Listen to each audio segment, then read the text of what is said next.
अंग्रेजों ने हमारी कुछ कमजोरियों को पढ़ा, हमारी कमजोरियों को उन्होंने देखा कि किस तरह से हम बटे हुए हैं, किस तरह से कौम के चंद गद्दार और अपनों में से ही थे वो गद्दार, उन लोगों ने अंग्रेजों की मदद की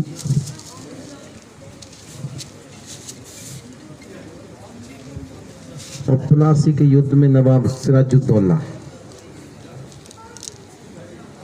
उन साजिशों के शिकार हुए।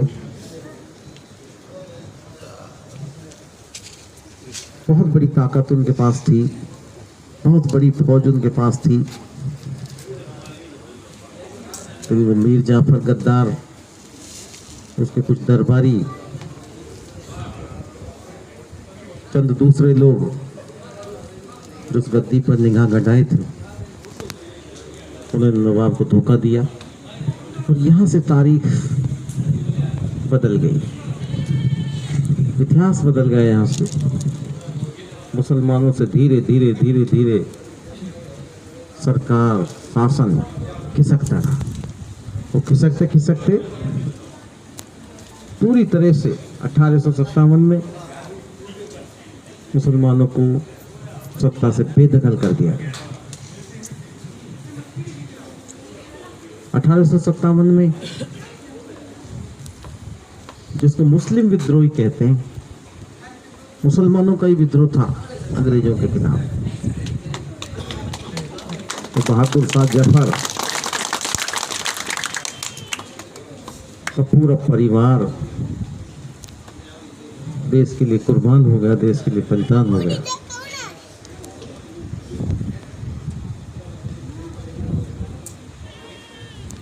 मुगल सल्तनत खत्म कर दी गई और अंग्रेजों ने मुसलमानों को ही अपना दुश्मन मान लिया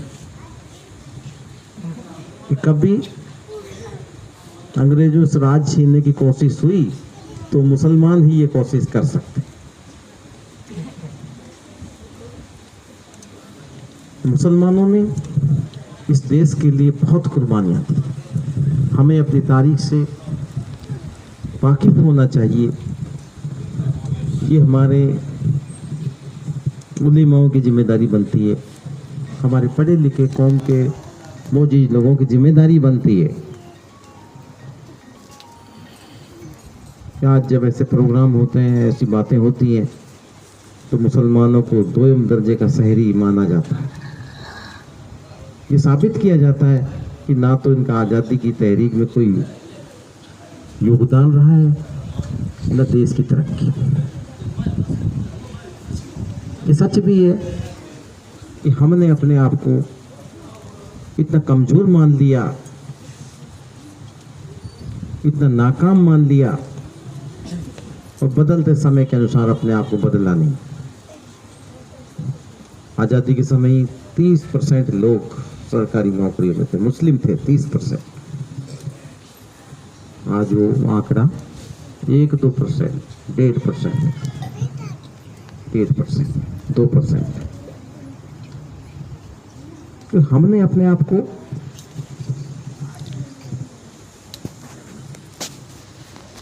जमाने की हवा से, जमाने की रफ्तार से अलग मान लिया, कमजोर मान लिया।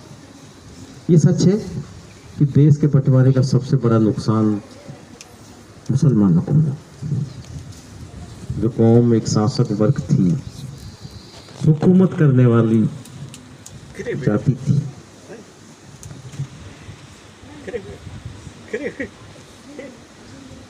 तो चंद दिनों में गुर्बत में धकेल दी गई। हमारे आधे परिवार, हमारे जिम्मेदार लोग दूसरे देश में चले गए। हमारा जो एक इंटेलेक्चुअल सेक्शन था, इंटेलेक्चुअल लोग थे, बुद्धिमान लोग थे, वो उधर चले गए। आरक्षण भी हमको नहीं दिया गया, क्योंकि हम शासक वर्ग से आते थे। माना जाता था कि आपका राज रहा है, आप गरीब नहीं हो सकते। समय के अनुसार दुनियावी तालीम से भी हमने अपने आप को दूर किया। उसका खामियाजा आज तक हम भुगत रहे हैं।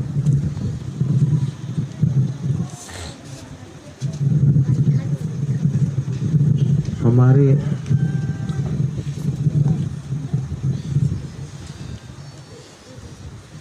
समाजों में काफ़ी बुराइयां पनप गई।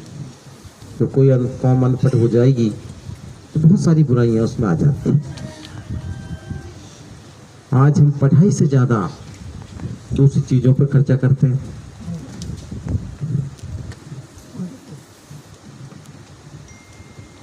हमने उस कुरान के फरमान को भी भुला दिया।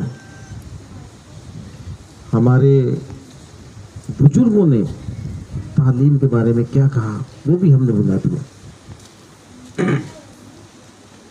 और सिर्फ एक धारणा मन में रख ली गई, मुसलमानों को नौकरी नहीं मिलती, मुसलमानों को ये चीज नहीं मिलती।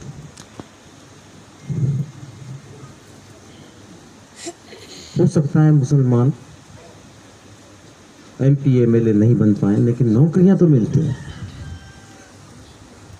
जमाने के अनुसार दूसरे लोगों को देखा देखी भी हम पढ़ाई लिखाई पर ध्यान दें। और जब हम हमारी तारीख से, हमारे इतिहास से वाकिफ होंगे तो हम मात नहीं खा सकते।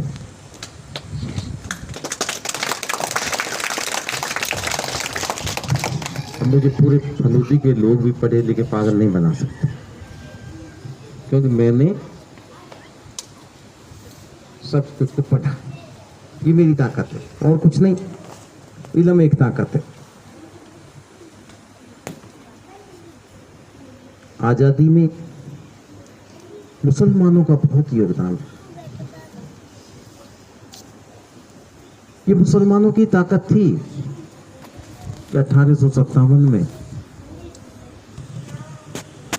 करोड़ों मुसलमानों की कुर्बानी हुई,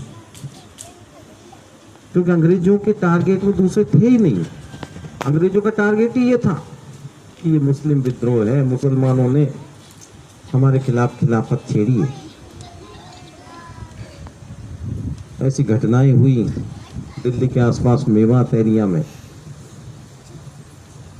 मेवाती लोग मेवाती मुसलमान अंग्रेजों से भिड़े। अंग्रेजों के पास वो आधुनिक हथियार थे और उनके पास डंडा, तलवार, भाला, वही हथियार थे। और कुछ गांवों में अंग्रेजों को पकड़ के उनसे बार खुदवाई गई, कांटों पे अंग्रेजों को चढ़ा दिया गया। यह आज भी वहां के लोकल इतिहास में दर्ज है।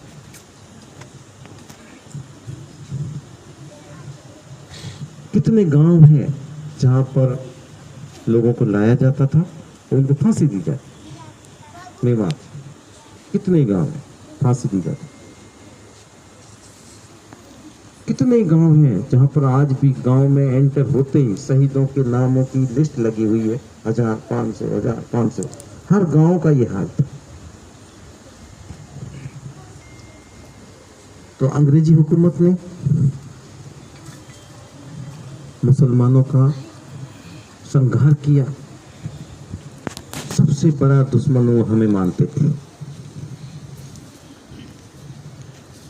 और मुसलमानों ने, अभी देख रहा था मैं क्या, भगत सिंह को फांसी देने से मुसलमान जज था जिसने इनकार कर दिया था कि मैं फांसी नहीं लिख सकता, मेरा इस्तीफा मंजूर कर लीजिए, मैं फांसी नहीं लिख सकता।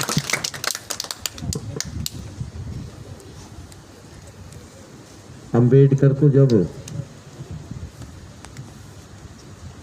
संविधान सभा में किसी ने नहीं भेजा, हार गए, तो बंगाल के मुसलमानों ने उनको संविधान सभा में भेजा और ये देश का आईन, देश का संविधान तैयार हुआ।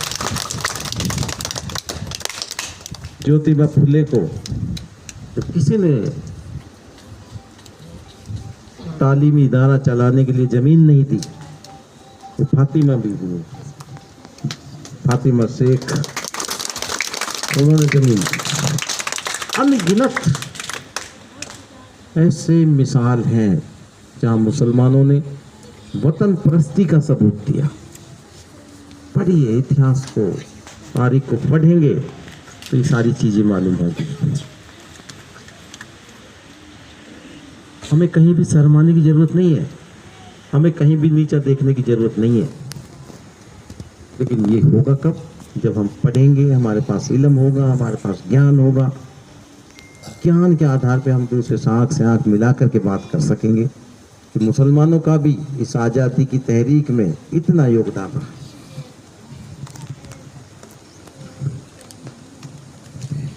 तो 1757 में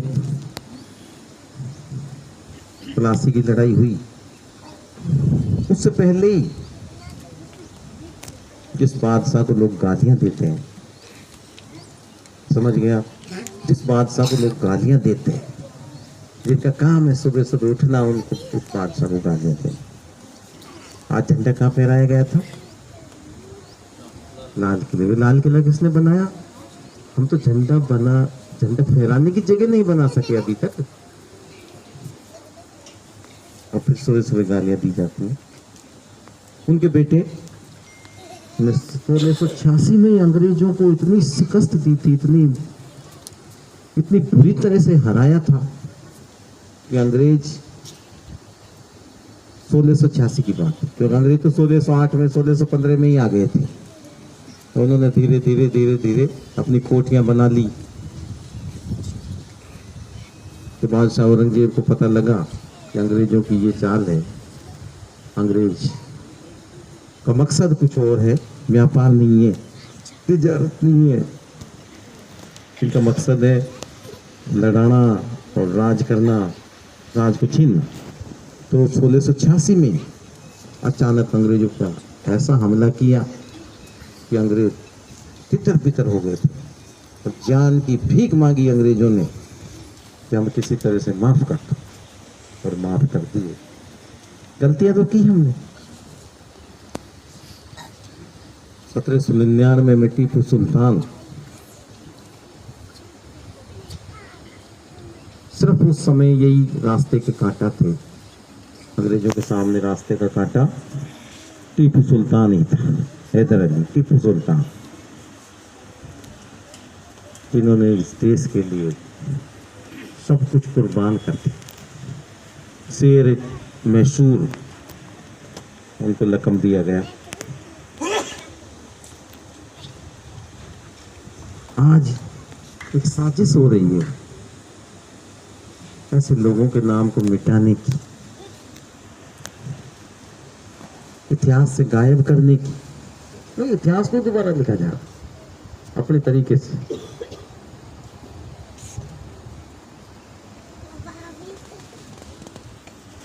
ऐसे अनगिनत लोग हैं। रेशमी रुमाल तहरीक में आता है, जब रेशमी रुमाल तहरीक चली थी तो लाहौर से दिल्ली तक कोई पेड़ नहीं था जिस पर उलेमाओं को फांसी ना दी गई। तमाम लाहौर से दिल्ली तक के रास्ते में तमाम पेड़ों पर उलेमाओं की बॉडी लटकी हुई थी, फांसी दी गई थी।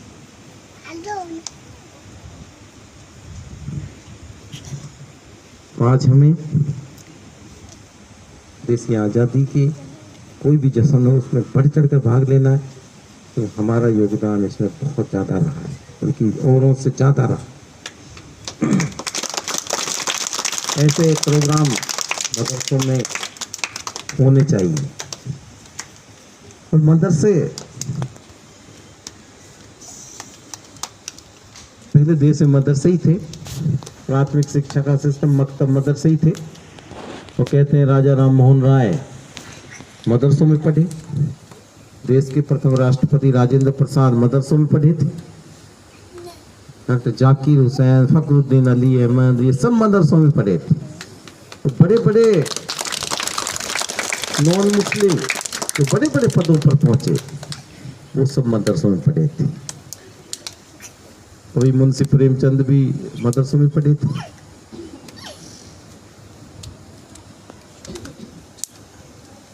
तो मदरसे हमेशा से एजुकेशन का, वतन परस्ती का सेंटर रहे हैं। और सवाल उठता है कि बच्चों को हम दीनी तालीम भी दें तो दुनियावी तालीम भी जरूर दें। दुनियावी तालीम के बिना आप दीनी तालीम को पर अमल नहीं कर सकते। दीनी तालीम और दुनियावी तालीम पर कई बार बातें होती हैं। दीनी तालीम क्या है, दुनियावी तालीम क्या है, कई बार बातें होती हैं। तो मकसद के पीछे निर्भर करता है कि दीनी तालीम क्या है, दुनियावी तालीम क्या है। यदि कोई आदमी इंजीनियर बनता है, इंजीनियर बन जाता है कोई आदमी, जाहिर तौर पर वो दुनियावी तालीम है। इंजीनियरिंग की पढ़ाई, डॉक्टर की पढ़ाई, वकील की पढ़ाई, IAS की पढ़ाई दुनियावी तालीम है। लेकिन उनका मकसद यदि ये हो जाए कि मैं इंजीनियर बन करके कौम की खिदमत करूंगा, कौम के बहुत सारे बच्चों की मदद करूंगा, तालीम को फैलाऊंगा,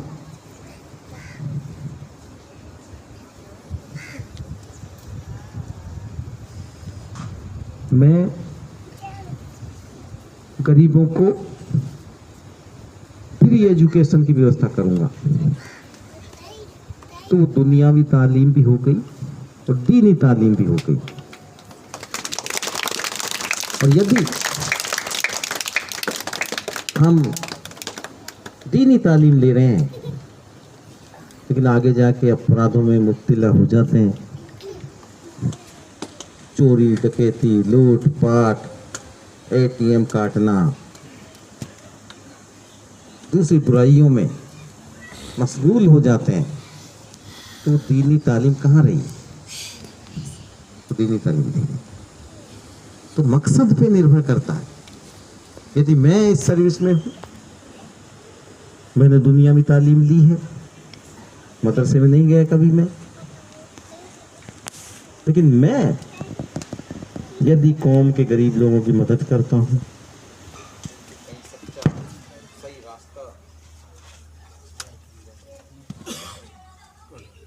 उनको सही रास्ता दिखाता हूं,